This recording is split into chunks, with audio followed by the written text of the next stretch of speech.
First of all, I'm delighted to see that Alistair Campbell is announcing that there's a new fund from a French and German consortium to provide 200 million euros to a new campaign to get Britain back into the EU after the disaster of Brexit. He will be the campaign director, which I think is good news, and so that's something positive on a day when Putin is dominating the airwaves with his question and answer session, this theatre of global invention.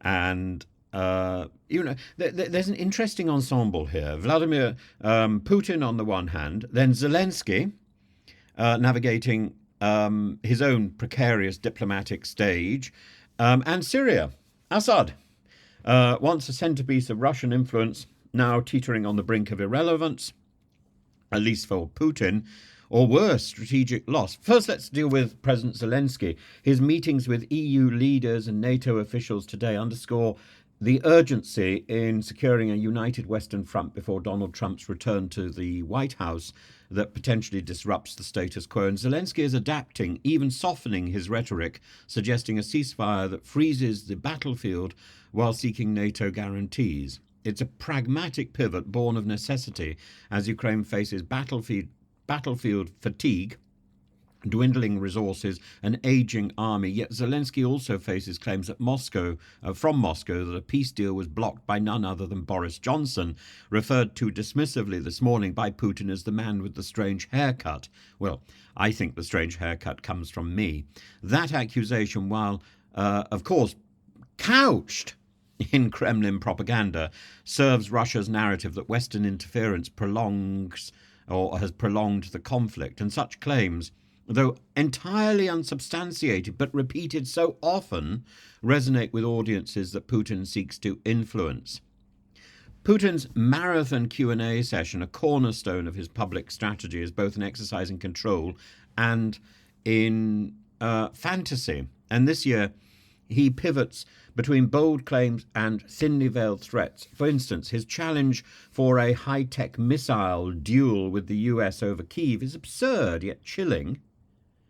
It highlights his willingness to frame aggression as technologically superior, while dismissing the moral catastrophe of targeting civilian infrastructure on a regular basis, as he does.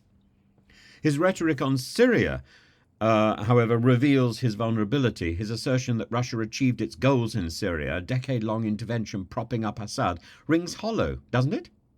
With Assad ousted and Russian bases in Latakia under rebel control, Moscow's regional influence is rapidly eroding, and the logistical nightmare of evacuating these bases, which is happening at the moment with the permission of Turkey, compounded by rebel encirclement, exposes Russia's precarious position.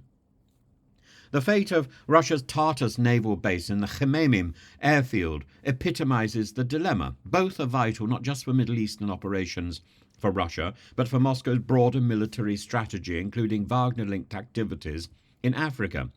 Yet rebel advances render these facilities increasingly impossible to use, because even if the facilities remain open, Moscow can't get to them. Putin's promise of talks with Syria's new leaders underscores desperation to secure a foothold, but the rebels' mistrust and likely alignment with Western or Gulf interests makes this uncertain at best. And moreover, Assad's asylum in Moscow, while symbolic of loyalty to Putin, is a strategic liability.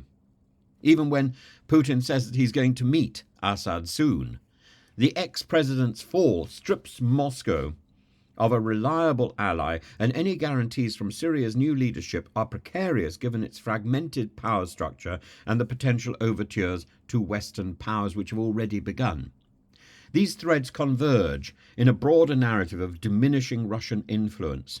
In Ukraine, Putin's insistence on controlling peace terms grows less tenable as NATO fortifies Kyiv's position. In Syria, the loss of strategic bases signals a decline in Moscow's regional power projection. And meanwhile, Zelensky, despite immense pressure, skillfully skillfully maintains the West's attention and support. That is a remarkable achievement. It's an achievement of diplomatic and political brilliance by a master in the game who can no longer be dismissed as an actor or a non-politician. This is somebody who is at the top of his game and up there with major leaders like Churchill. Major. He has been an inspiration. Yet challenges abound. Trump's potential return and his insistence that Putin and Zelensky make a deal could shift the dynamics. For Zelensky, the imperative is clear: secure as much Western backing as possible before the US pivots, willingly or otherwise, to accommodate Moscow. As for Syria, its uncertain future highlights the fragility of Western commitments. The rebels, now in control, are unlikely to let Moscow dictate terms. Russia may negotiate temporary access to Tartus and Khmeimim, but such arrangements will lack the permanence and the security that Moscow once enjoyed under Assad. Putin's symbolic meeting with Assad may bolster the narrative of unwavering support for allies, yet it cannot mask the deeper reality. Russia's Syrian adventure, once the triumph of optimism and opportunism, now risks becoming a costly quagmire, another sinkhole into which Putin's forces are falling.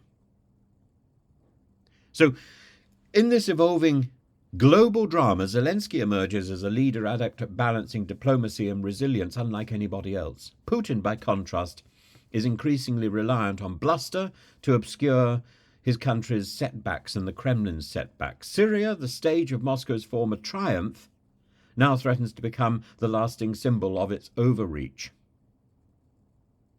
A little bit like Crassus.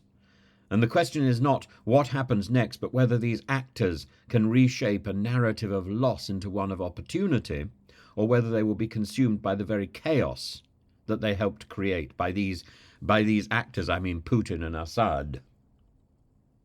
And of course the Ayatollahs squirreled away in Tehran, in Iran. But chaos is still there. There's no way that chaos is gone. And evil clings to Putin's shoulders. Like I was saying yesterday, like one of the spiders from one of the final episodes of John Pertwee's Doctor Who. But nevertheless, there is optimism, I think. There's room for optimism as we move into the final days of this year.